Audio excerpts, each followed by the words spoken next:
Sean, it's interesting, isn't it? Because so far, Russia has concentrated a lot down here, and suddenly they're opening up a new front right up there in the north.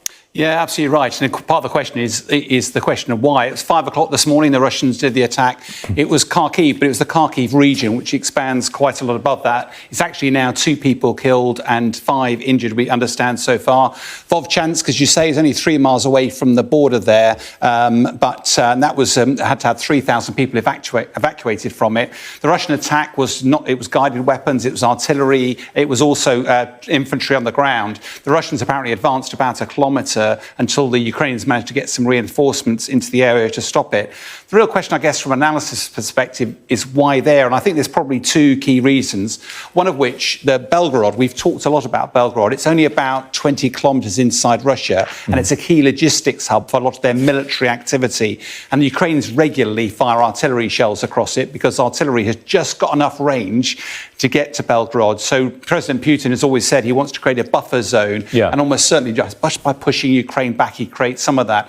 The other region is, although Russia's unlikely to be able to take Kharkiv, by attacking on a second front, it forces Ukraine, with its limited resources, to have to spread bet a little bit across the 2, and that undoubtedly just makes life a little bit more difficult for Ukraine.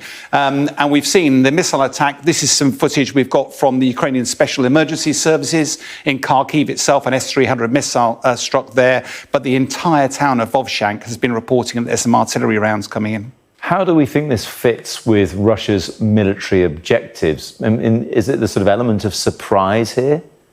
I'm not so sure it's surprise. I think this is basically exploiting a window of opportunity when Ukraine is so short of weapons. Frankly, the Donbass seems to be the focus of the special military operation. The key region around here, this sort of area here, is the bit that Ukraine is still trying to hold. We're expecting to see Chavez Yar being one of the targets next, but it's a grinding war of attrition that Russia's doing.